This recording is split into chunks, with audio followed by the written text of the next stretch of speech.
Largement tourné vers la Méditerranée, le Languedoc-Roussillon présente une façade maritime qui s'étend de la frontière espagnole au delta du Rhône. Son littoral se déroule sur un long linéaire de larges plages de sable, où quelques caps rocheux comme la falaise de Leucate apportent du relief au paysage. De vastes étangs et lagunes s'abritent derrière un lit d'eau, percé de gros naturels ou créés par l'homme. Des îlots ponctuent ces étendues d'eau saumâtre, rappelant que le trait de côte est en mouvement permanent, intimement lié aux ondulations naturelles de l'eau, fluctuant au gré des tempêtes, des crues, des apports des fleuves. Cette diversité de milieux confère au territoire une biodiversité exceptionnelle. Elle constitue les biotopes préférentiels ou exclusifs de nombreuses espèces animales et végétales. Ces milieux littoraux constituent une étape majeure pour la faune migratrice d'Europe de l'Ouest en période d'hivernage ou de reproduction. Les effectifs de certaines espèces sont importants. C'est par exemple plus de la moitié de la population française de sternes naines en période de reproduction. D'autres espèces patrimoniales, comme la vaucette élégante, le gravelot à collier interrompu, le psamodrome hispanique ou le pélobate cultripède, se rencontrent aussi sur le littoral. D'autre part, les ressources naturelles sont utilisées par des activités telles que la pêche, l'agriculture, la conchyliculture et toutes les activités de loisirs. De ce fait, le littoral du Languedoc-Roussillon offre ce double aspect naturel et économique qui est un véritable atout. La conjugaison de ces deux composantes demande une vigilance particulière. Le développement économique doit en effet se faire en respect du patrimoine naturel qui occupe un tiers du territoire. Cette nature reconnue d'intérêt communautaire est entrecoupée par des espaces artificialisés dédiés aux activités industrielles et commerciales ou encore à l'urbanisation touristique. Des années 60 aux années 80, une politique de développement économique du littoral a fait émerger de nombreuses stations balnéaires, réservant entre elles de vastes espaces vierges de toute construction. De ce fait, le Languedoc-Roussillon occupe la 4e position des régions françaises en termes de fréquentation touristique. Très animées en période estivale, ces villes saisonnières se désertifient progressivement à l'approche de l'hiver. Les marinas se vident, la mer envahit la plage lors de grandes tempêtes, laissant la Sansouire retrouver sa place.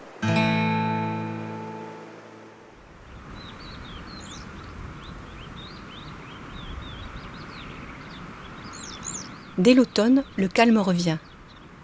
Seule la nature paraît exister.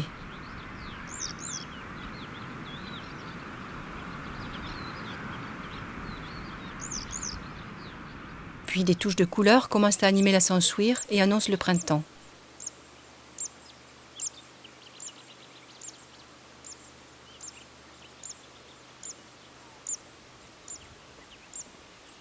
C'est à ce moment-là que nous, les sternes naines, revenons de nos terres africaines où nous avons passé l'hiver.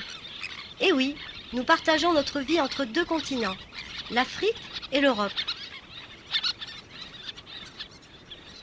C'est vraiment des espèces adaptées à ces milieux pionniers, mouvants, qui sont en permanence reconstitués par la mer. Elles sont adaptées à ça, c'est leur milieu. Elle est essentiellement sur le littoral méditerranéen où on la retrouve. Il y a 2 grosses zones de reproduction. Il y a le littoral méditerranéen où on peut avoir entre la Camargue et les Pyrénées quasiment la moitié de la population française. Et l'autre moitié est sur un milieu qui est similaire à ça mais qui est en milieu d'eau douce, c'est les bancs de gravier de la Loire.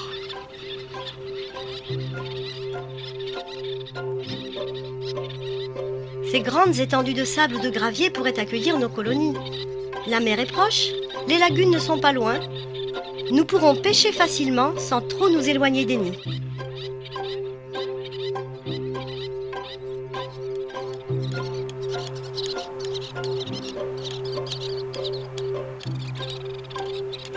La grande parade peut commencer.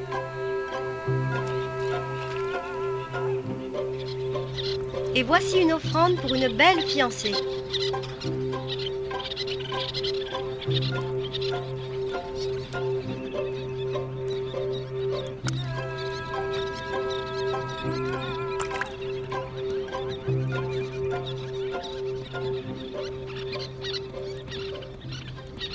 Mais Je vois que nous ne sommes pas les seuls à chercher à nous installer. Quelques hommes aux costumes et équipements colorés viennent aussi profiter de la plage et des premiers rayons de soleil. Les promeneurs, baigneurs, sportifs et toute autre activité de plein air commencent à occuper le terrain.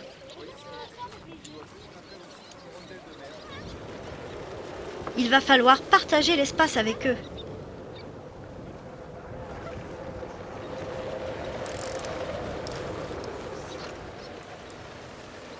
Cette plage des Coussouls, en fait, elle a une particularité, c'est qu'on peut pratiquer 24 heures sur 24, puisqu'on n'a pas de marée.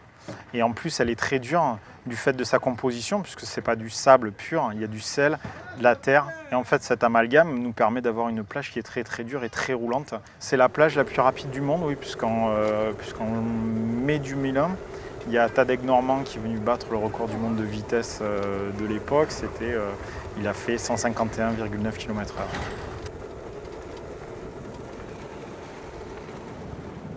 Dernier bastion d'une nature sauvage, ces milieux rares que sont les plages et arrière-plages sont des lieux très prisés pour les loisirs. Mais ce sont surtout des habitats privilégiés pour la faune et la flore. Quand on est sur la plage, on ne soupçonne pas que derrière cette plage, donc ce qu'on appelle l'arrière-plage, l'arrière-dune, s'il y a des dunes, il y a une aussi grande diversité de milieux. Alors bien sûr, cette diversité de milieux, elle est due avant tout par le fait qu'il n'y a pas d'immeubles, il n'y a pas d'infrastructure balnéaire, qui devient maintenant rarissime sur le littoral des côtes d'Europe, et en particulier de la France. Donc le premier milieu qu'on rencontre, donc évidemment c'est la plage, le sable, où il y a donc une petite faune d'insectes qui sont vraiment adaptés aux laisses de mer, qui sont adaptés au sable salé. Ensuite on rencontre les dunes. Alors, les dunes, elles peuvent être souvent plantées naturellement d'essences typiques des sols sableux d'arrière-dune, qui sont des plantes souvent rares, endémiques au littoral languedocien.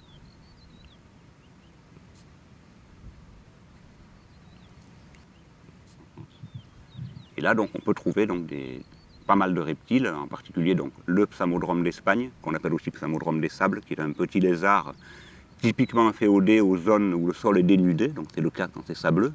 C'est une espèce qu'on peut qualifier vraiment d'emblématique de ces milieux dunaires littoraux, parce qu'elle est très fragile. C'est-à-dire s'il y a la moindre perturbation par l'homme, des constructions qui vont amener donc, un changement du milieu, un embroussaillement, les ronces qui vont gagner, cette espèce disparaît. Ces dunes ont créé donc, une espèce de barrière qui empêche la mer d'envahir l'intérieur du territoire. Et derrière ces dunes, on a ce qu'on appelle des dépressions d'arrière-dunes, qui sont extrêmement riches, où il y a une végétation de zones humides, où il y a des mares temporaires. Ces mares temporaires donc, abritent des cortèges d'amphibiens remarquables, avec en particulier le pélobate cultripède, le pélodite ponctué, la rainette méridionale, crapaud commun, crapaud calamite, qu'on appelle aussi crapaud des joncs, le discoglospin qui, lui, en provenance de la Catalogne, a tendance à coloniser petit à petit ce genre de milieu en remontant depuis les Pyrénées via l'Aude jusqu'à l'Hérault. Alors ces milieux si particuliers doivent leur survie à un équilibre très précaire. Cet équilibre, c'est une mosaïque de milieux légèrement différents, avec comme on l'a dit, la dépression d'arrière-dune humide, mais aussi la dune sèche et puis tous les milieux intermédiaires. Ça, c'est très très fragile.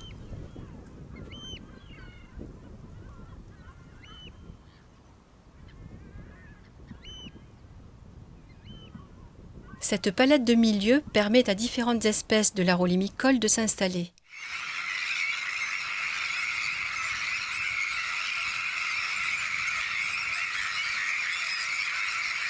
La sterne Kojak et la sterne Pierre-Garin utiliseront plutôt les îlots situés sur les lagunes, alors que la sterne naine nichera directement sur les plages et arrière-plages.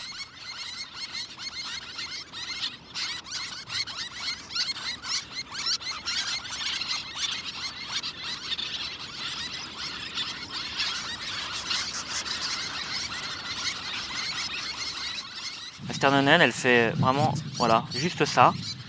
Elle va éventuellement le décorer avec 3 petits coquillages là, et elle va pondre 3 œufs à l'intérieur de cette cuvette là.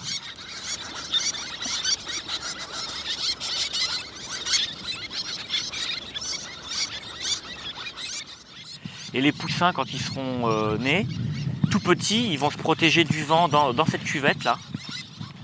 pendant leur première semaine.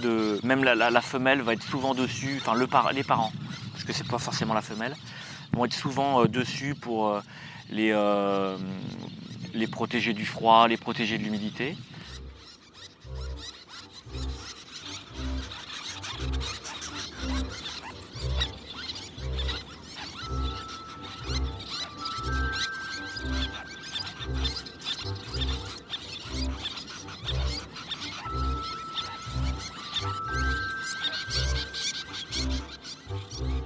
Au fait, je ne vous ai pas dit, je suis la plus petite des sternes européennes.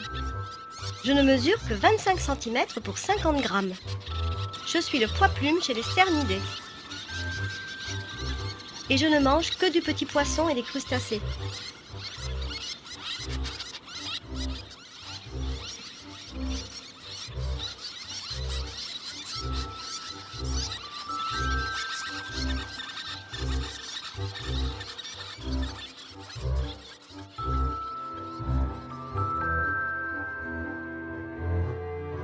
Une fois que nos jeunes sont nés, nous n'arrêtons pas.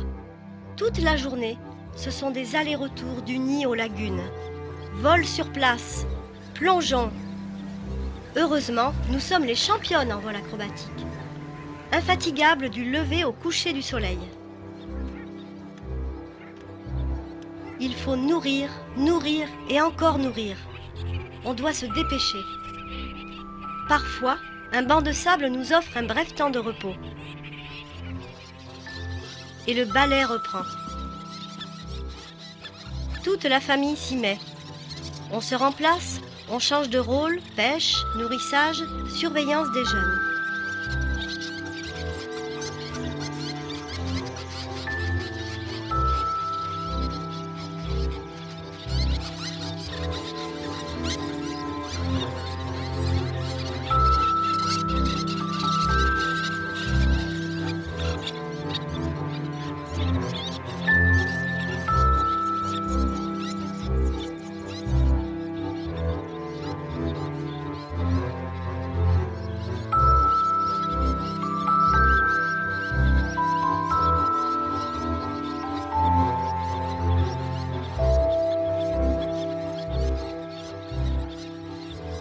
Mais attention, il faut rester vigilant. Les prédateurs ne sont pas loin.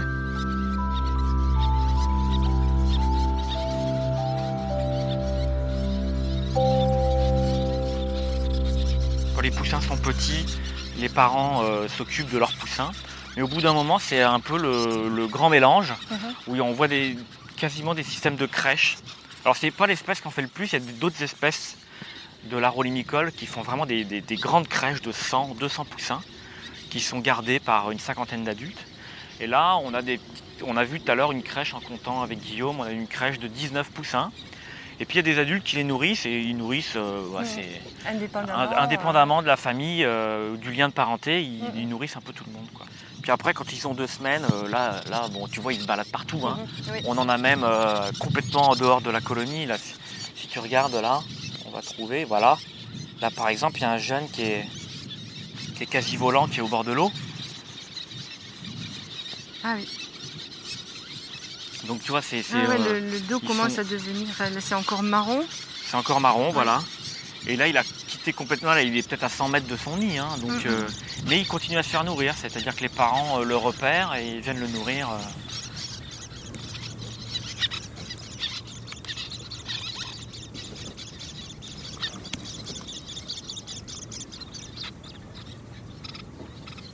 À 4 semaines, le poussin, il a toutes ses plumes, donc il peut être volant.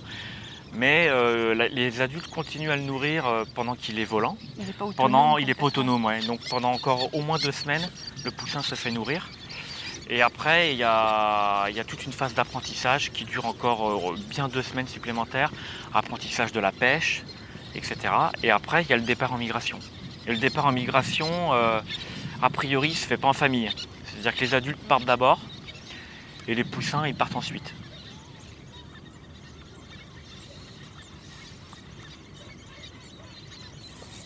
Et ils sont prédatés par d'autres espèces?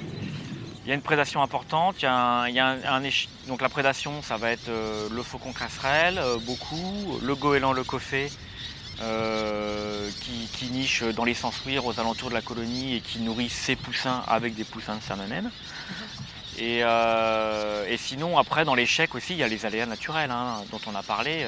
Quand il y a une submersion évidemment, si les œufs prennent l'eau, il n'y aura pas éclosion. Là tu vois par exemple sur la colonie, les oiseaux, ils sont vraiment sur le bourrelet caillouteux de gauche, et ils ne sont pas du tout dans la langue de sable où il y a des intrusions marines. Donc elles intègrent bien ce système d'aléas. Après, ce qu'elles ne maîtrisent pas, c'est vraiment le gros aléa, c'est-à-dire la tempête, l'orage, mais l'aléa naturel, on va dire, classique, elles le maîtrisent assez bien. Ouais. Si on fige le milieu avec des dunes artificielles ou des digues, etc., on ne va plus avoir ce système de bancs de sable, on va plutôt avoir des systèmes de végétation, là, comme on voit derrière, avec des sansouirs et des joncs. Et à ce moment-là, on n'est plus du tout dans l'habitat de la sternonène, mais on est plutôt dans l'habitat du goéland le coffet. Donc il faut maintenir ces habitats dynamiques. C'est ce qui fait toute la biodiversité et l'intérêt de notre littoral en Languedoc-Roussillon, quoi. C'est la spécificité des lagunes, des lits d'eau sableux, c'est d'être mouvant, quoi. Donc ça, c'est vraiment à conserver chez nous. Si on arrive à bien protéger le littoral, à bien gérer le littoral, enfin au moins les espaces naturels du littoral, le Languedoc-Roussillon, il joue et jouera encore un rôle important dans la reproduction de ces espèces en Europe. En tout cas, c'est le site le plus important en France. Ça, c'est une certitude. Donc on a une réelle responsabilité dans la région à conserver nos espaces naturels du littoral.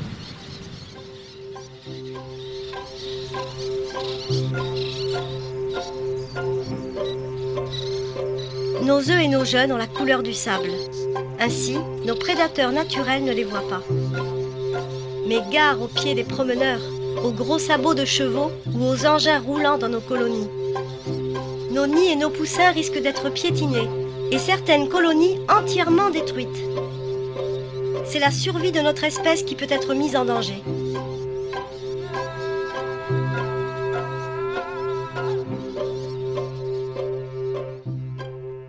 Le littoral audois, intégré dans le territoire du parc naturel régional de la Narbonnaise en Méditerranée, accueille le quart de la population méditerranéenne de sternonènes.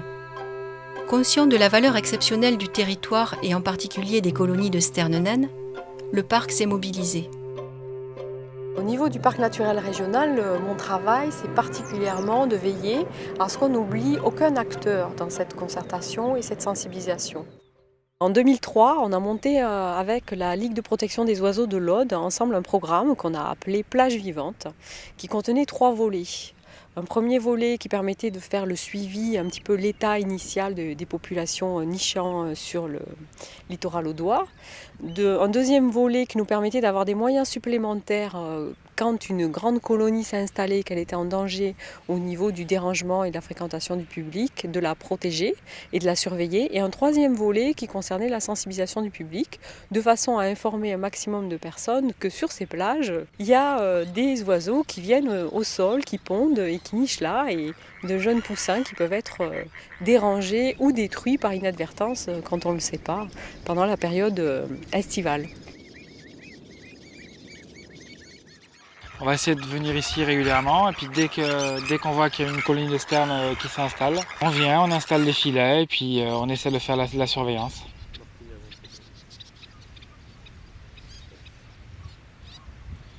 C'est des zones où il y a beaucoup de gens, beaucoup de passages. Et si on fait rien, la colonie échouera à coup sûr. C'est pour ça qu'on met cette protection, en essayant d'être à la distance raisonnable des nids. Et ensuite, tout l'enjeu va être dans le fait de faire accepter aux gens ce site de nidification et cette conservation qu'on fait. Il va falloir concilier activité humaine et nidification des sternes. Donc ça, en plus de la protection de la pose des filets, c'est pour ça qu'il y aura toujours quelqu'un, tous les jours, au moins une personne, pour sensibiliser et pour expliquer aux gens pourquoi on fait ça, pourquoi c'est là, et pourquoi en fait on empiète sur des endroits sur lesquels tous les gens avaient l'habitude d'aller régulièrement en fait. Petit à petit, au fur et à mesure, on s'est rendu compte qu'il y avait une grande diversité d'acteurs à mobiliser et du coup des besoins de sensibilisation qui pouvaient être supplémentaires et complémentaires. Donc on a associé les membres du réseau des animateurs du parc et on leur a demandé, chacun dans sa spécificité, sa spécialité, de participer à cette communication sur le littoral est vivant, nos plages sont vivantes et de créer de nouveaux outils, de nouvelles approches pour toucher un maximum de public.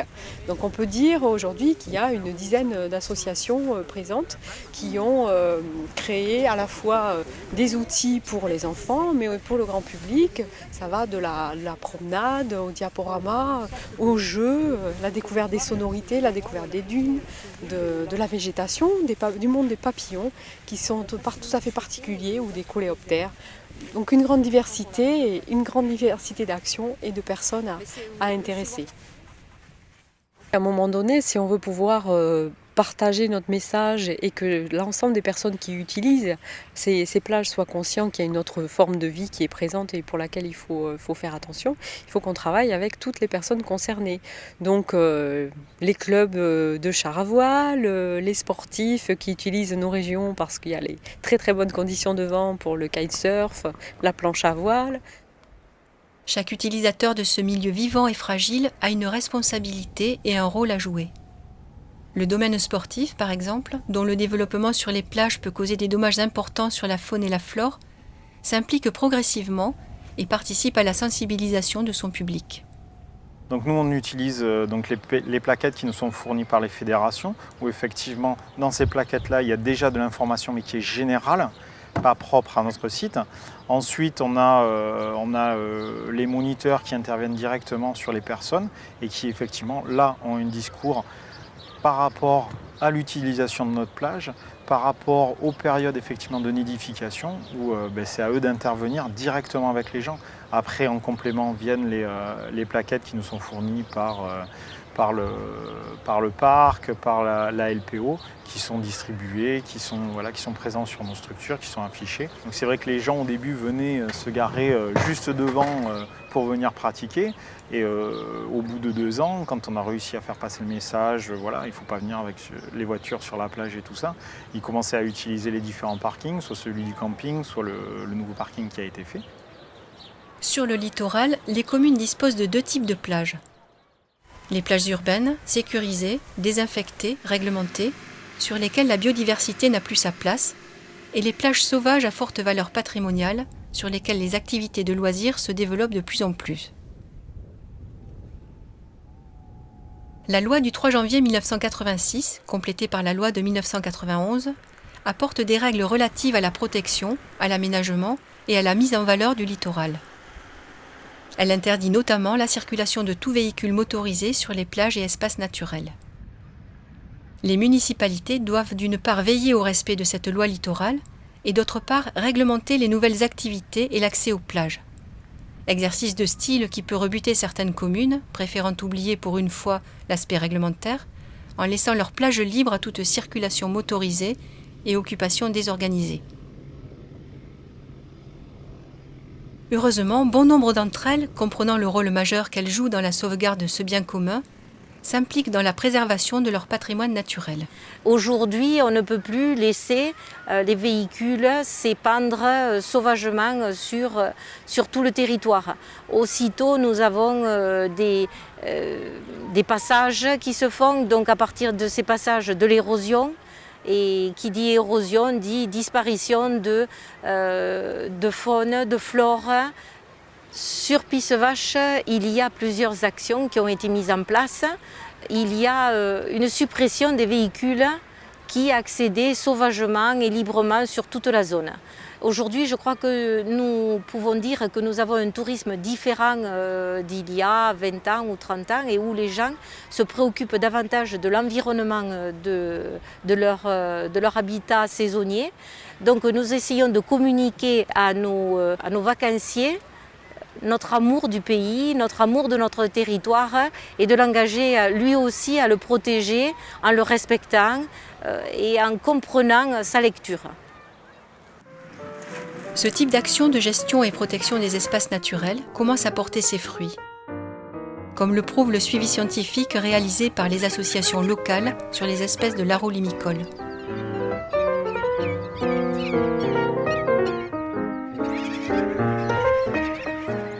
Depuis 3 ou 4 ans, on remarque par exemple une évolution positive du succès de reproduction pour les populations de sternes naines.